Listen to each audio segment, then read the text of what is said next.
Mari kita bahas Charles Leclerc. Sebuah perjalanan dari debut penuh darah hingga menjadi satu-satunya alasan kenapa kita semua sampai sekarang masih percaya pada Ferrari. Charles Leclerc adalah anak emas Maranello, idola para tifosi, dan salah satu pembalap paling dicintai di Formula One saat ini. Leclerc adalah pembalap yang bisa mendominasi balapan sedemikian rupa sampai ketika akhirnya retired atau gagal menang akibat strategi tim badut dengan keitalian super maksimal.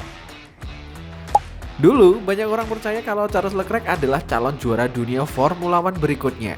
Bahkan sebagian fans bilang dia adalah talenta paling alami setelah era Lewis Hamilton dan Max Verstappen. Cara dia mengendalikan mobil, cara dia menyerang di tikungan, dan kecepatannya saat qualifying, semuanya terasa spesial. Bukan cuma cepat, tapi cepat dengan cara yang indah dilihat. Ada pembalap yang menang karena mobilnya hebat, ada pembalap yang menang karena konsisten. Tapi Leclerc, dia membuat mobil terlihat hidup. Dan itu sebabnya begitu banyak orang jatuh cinta pada gaya balapnya. Sekarang kita ngomongin kenyataannya. Musim demi musim berlalu dan Charles Leclerc masih di situ-situ aja. Padahal berkali-kali dia punya kecepatan untuk menjadi juara. Dan itu memunculkan satu pertanyaan yang mulai semakin keras terdengar di dunia F1. Apakah bakat Leclerc terbuang sia-sia? Atau mungkin masalah terbesar Charles Leclerc bukan kecepatannya, tapi tempat dia berada, Scuderia Ferrari. Charles Leclerc bukan pembalap biasa. Sejak kecil, hidupnya memang seperti diarahkan menuju Formula One. Dia tumbuh di Monaco, lingkungan yang penuh mobil super dan dunia balap elit. Tapi hidup Charles Leclerc tidak semudah yang terlihat. Karir juniornya dipenuhi tekanan. Bahkan beberapa orang terdekatnya meninggal saat perjalanan karirnya baru dimulai. Dan mungkin itu yang membentuk mental Charles Leclerc. Dia jadi pembalap yang terlihat tenang, tapi sebenarnya membawa beban besar di dalam dirinya. Sejak karir junior, dia sudah terlihat berbeda. Dia juara GP3, lalu langsung juara Formula 2 di musim pertamanya. Dan yang lebih gila, dia mengalahkan banyak nama besar dengan cara brutal. Bukan sekedar menang poin, tapi mendominasi.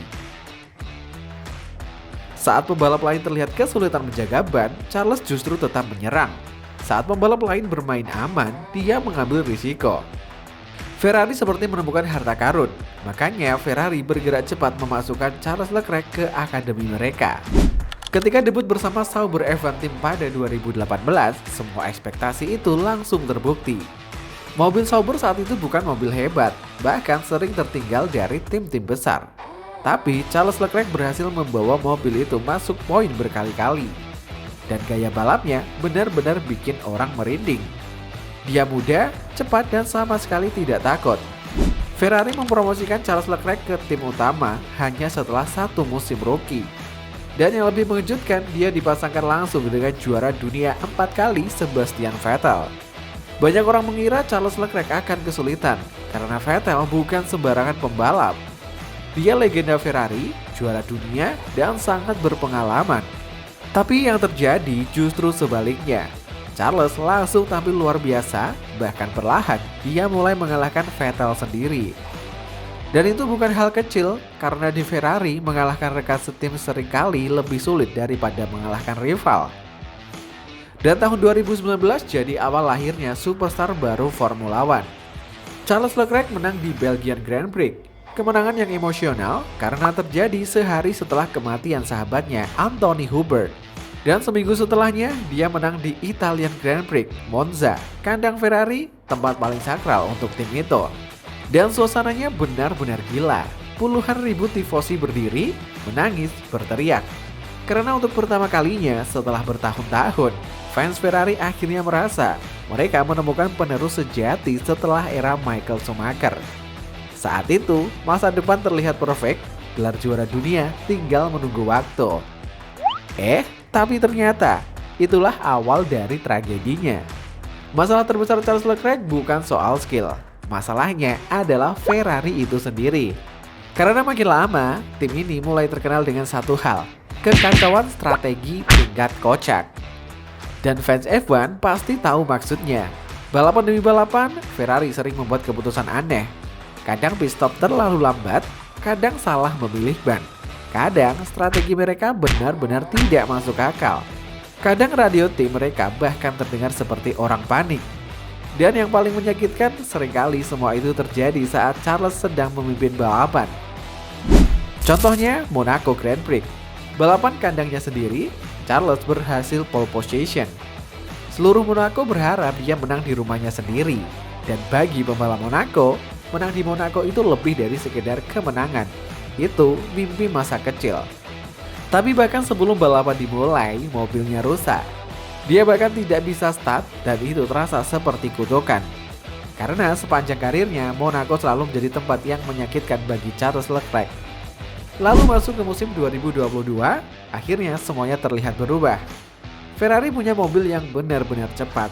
Dan untuk pertama kalinya dalam waktu lama, Ferrari terlihat lebih kuat dari Red Bull Racing. Charles memimpin championship, dia menang, dia dominan, dia terlihat tak tersentuh. Dan banyak orang mulai percaya, ini tahun Charles Leclerc. Bahkan beberapa fans mulai membandingkannya dengan Verstappen.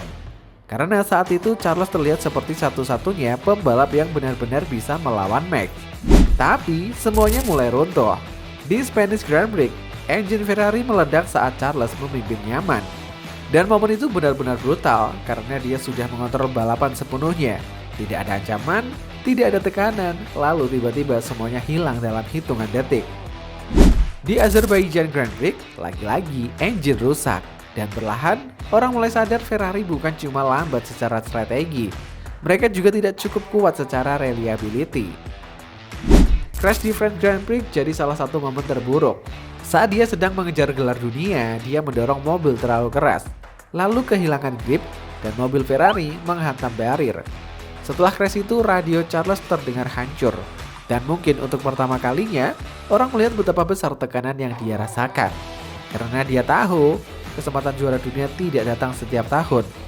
Dan saat Ferrari akhirnya memberinya mobil cepat, mereka gagal memanfaatkannya. Dan musim 2022, yang awalnya terlihat seperti awal kejayaan Charles Leclerc, berubah jadi salah satu kesempatan juara dunia yang paling sia-sia dalam sejarah Ferrari modern. Tapi pertanyaan sekarang, apakah semuanya salah Ferrari? Jawabannya tidak sepenuhnya. Karena Charles juga punya kelemahan.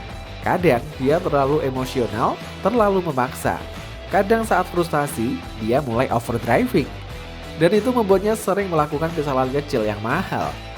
Tapi di sisi lain, coba bayangkan jadi dirinya.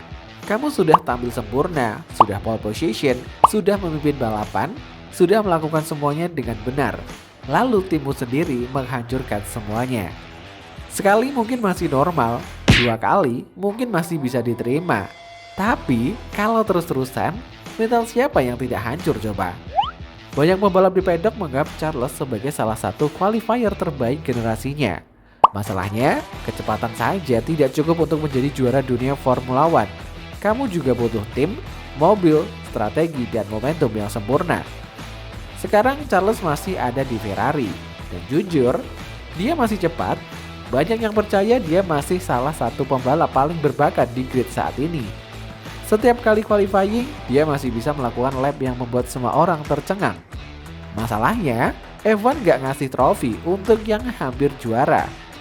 Dan sekarang situasinya adalah Leclerc hanya terlalu berbakat untuk berada di situasi seburuk itu.